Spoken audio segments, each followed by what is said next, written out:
नमस्कार दोस्तों, मैं आप सभी का चिर परिचित दोस्त उपस्थित हूं दोस्तों आप सभी की सेवा में कुछ एक महत्वपूर्ण जानकारियों को लेकर के।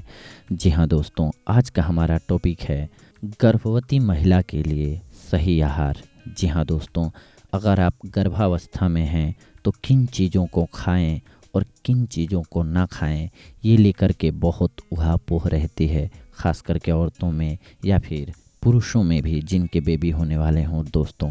तो ऐसी ही समस्याओं से निजात पाने के लिए, यानी कि इस उलझन को सुलझाने के लिए आज हम जानकारियाँ लेकर के आए हैं दोस्तों।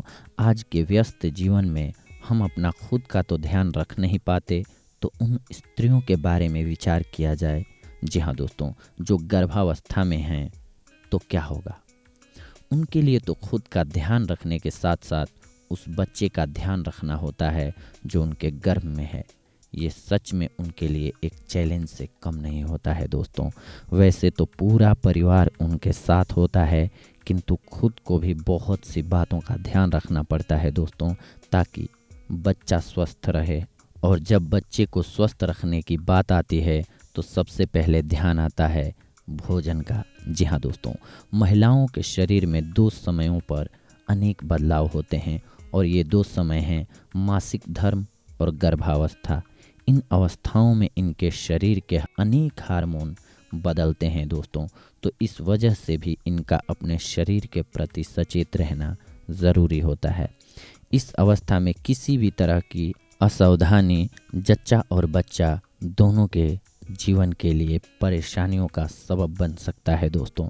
तो आज हम आपको कुछ ऐसी ही बातों को बताने जा रहे हैं जिनको एक स्त्री को अपनी गर्भावस्था में अवश्य स्मरण रखना चाहिए दोस्तों। इन बातों को याद रखें हमेशा। जांच। जी हाँ दोस्तों, लोग सोचते हैं कि महिलाओं को बच्चा होने के बाद ही बार बार डॉक्टर के पास जाना पड़ता है, जो कि सही भी है, किंतु गर्भावस्था में भी हर गर्भवती स्त्री को लगातार किसी अच्छे स्त्री रोग विशेषज्ञ से जांच कराते रहना चाहिए दोस्तों। टेटनस।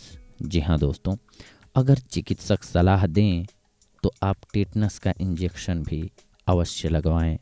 मूत्र जांच। जी हाँ, जांच में आप हर महीने मूत्र का टेस्ट भी कराएं गर्भाधारण से पहले।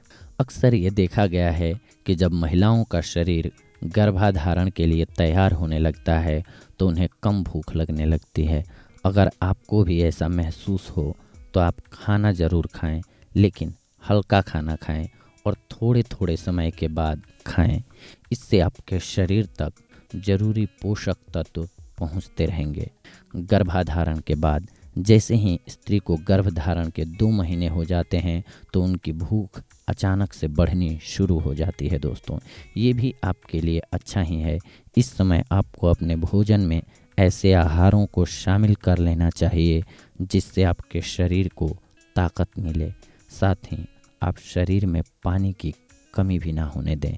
खाने में पोषक तत्व। जी हाँ, आप अपने आहार में पोषक तत्व जैसे प्रोटीन, कार्बोहाइड्रेट, वसा, विटामिन, खनिज लवण और आयरन इत्यादि को समुचित मात्रा में जगह दें। अगर ये सारे तत्व आपके खाने में नहीं हों तो आपको खून की कमी अर्थात अनीमिया तक होने का खतरा रहता है। वैसे तो इस अवस्था में खट्टा खाने का मन करता है, किंतु इसका सेवन अधिक मात्रा में न करें और बासी व चर्बी वाले भोजन से तो दूर ही रहें। पानी। जी हाँ दोस्तों, गर्भ में महिलाओं को पानी के साथ भी थोड़ी सी सावधानी बरतने की आवश्यकता होती है। इसीलिए आप पानी को 15 से 20 मिनट तक उबाल कर रख लें और उसी का सेवन करें।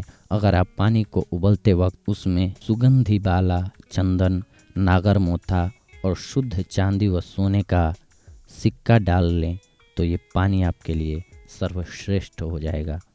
जी हाँ दोस्तों, व्यायाम।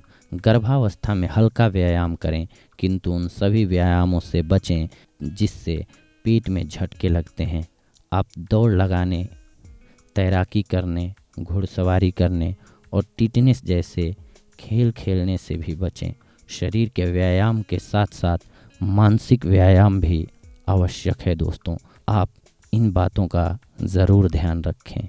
अंत के 3 महीने। जी हाँ, गर्भावस्था में अंतिम 3 महीनों में स्त्रियों के पैरों पर कुछ सूजन सी आ जाती है या मस्से निकलने लग जाते हैं, जब आपके साथ भी ऐसा होने लगे तो आप रोज़ाना भोजन के समय उस छाछ का सेवन करें जिसका मक्खन निकाल लिया गया हो। जी हाँ, दाल दाल को पोषक तत्वों की खान कहा जाता है, इसीलिए आप रोज़ाना 1 कटोरी दाल में घी का छौंक लगाकर उसमें नींबू का रस डालें और उसे पी जाएं।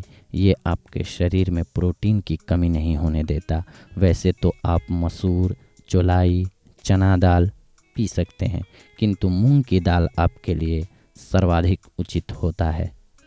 सोयाबीन ना लें, जी हाँ, क्योंकि उन्हें पचाने में काफ़ी समय लगता है।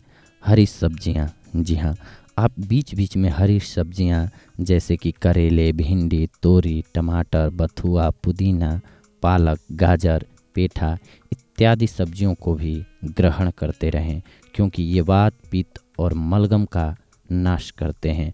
आप इनका सूप बनाकर या हलवा बनाकर भी ग्रहण कर सकती हैं। लौह तत्व, जी हाँ, शरीर में रक्त को बनाने का कार्य लौह धातु करती है और लौह तत्व को पाने के लिए आपको काले अंगूरों, काले खजूर, चुकंदर, आंवला, सेब, किशमिश, अनार, देशी गुड़, मेथी, हरा धनिया और पालक अवश्य खाना चाहिए।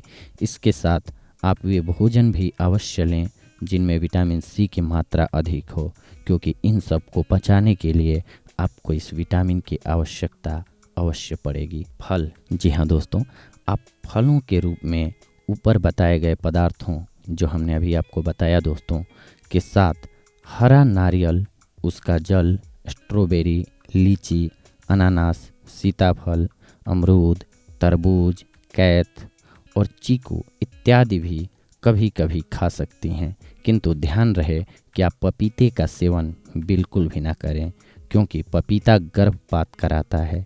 एक बात और ये है कि सूर्य के अस्त हो जाने के बाद फलों का सेवन बिल्कुल भी ना करें। भोजन का सही समय, जी हाँ, आप इसे 3 हिस्सों में बांट सकती हैं। प्रातः आप रात को सोने से पहले कुछ बादाम की गिरी, अंजीर और मुनक्कों को भिगो कर रखें और प्रातःकाल उनका सेवन करें।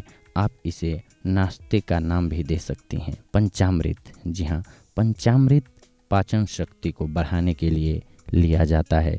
इसके साथ ही आप च्यवनप्राश, सुवर्णप्राश भी अवश्य ग्रहण करें। दिन और शाम, जी हाँ दोस्तों, दिन में करीब 11 बजे व संध्या को 6 बजे सात्विक, सुपाच्य और पौष्टिक भोजन का सेवन करें, किंतु खाना खाने से पहले आप अपने हाथों और पैरों को धोना बिल्कुल भी ना भूलें। आप उत्तर या पूर्व दिशा की तरफ मुख करके ही खाना खाएं। अगर घर में गीता है तो आप उसके 15वें अध्याय का रोजाना पाठ करें और ऐसा अनुभव करें आप स्वयं हृदयस्थ ईश्वर को भोजन करा रहे हैं। तो इन सब बातों का स्मरण रखते हुए ही आप गर्भावस्था में अपने खाने का चुनाव करें। साथ ही गर्भावस्था में महिलाओं से जुड़ी किसी भी अन्य जानकारी के लिए आप हमें कमेंट में लिख सकते हैं, हम आपकी मदद करेंगे और कुछ एक चीज़ें बता देते हैं जो कि नहीं खानी चाहिए। अगर आपसे हो पाए तो मांसाहारी भोज्य पदार्थों का सेवन न करें। गर्भावस्था में कभी भी दूध खाएं या पिएं तो पाश्चुकृत ही लें, जी हाँ, क्योंकि हल्का होता है, वो डाइजेस्ट इजीली होता है। अगर आप खाते हैं फुल क्रीम दूध लेते हैं तो हो सकता है कि आपको डाइजेशन में प्रॉब्लम हो, पेट खराब हो सकता है, जिससे बेबी के लिए परेशानी होगी। इसीलिए उस टाइम आपको खाने का बेहद ख्याल रखना पड़ता है, क्योंकि वो बहुत नाजुक वक्त होता है दोस्तों। तो इसीलिए हमने जिन जिन चीज़ों को बताया, खास करके देखिए उस टाइम पे कुछ एक और चीज़ें जो हमने छोड़ दिया है दोस्तों, इनका भी ख्याल रखना चाहिए। चाय, कॉफ़ी, इन चीज़ों का सेवन नहीं करना चाहिए। और जो भी आप खाद्य पदार्थ खाएं उन्हें धो करके, यानी कि बैक्टीरिया मुक्त करके ही खाएं। धो करके, उबाल करके फिर ही उसका सेवन करें, ये आपके लिए ज़्यादा लाभकारी होगा। ज़्यादा मसालेदार चीज़ें, ज़्यादा चटपटी चीज़ें, तीखी चीज़ें न खाने की कोशिश करें। हेल्दी फूड्स लें ज़्यादातर, ये आपके लिए ज़्यादा कारगर साबित होगा। तो देखा दोस्तों आप सभी ने कि हम आज आप सभी के लिए लेकर के आए थे कुछ एक ऐसी जानकारियाँ जो एक गर्भावस्था स्त्री के लिए बहुत ज़रूरी होती हैं। और ख़ास करके कई ऐसे दंपति हैं जिन्हें समझ में नहीं आता है कि जब हम गर्भाधारण किए हुए तो होते हैं तो उस कंडीशन में क्या करें। ऐसे कंडीशन के लिए हमारी पोस्ट थी दोस्तों। अगली बार हम आप सभी से मिलेंगे कुछ एक और महत्वपूर्ण जानकारियों को लेकर के। तब तक के लिए धन्यवाद। नमस्कार दोस्तों।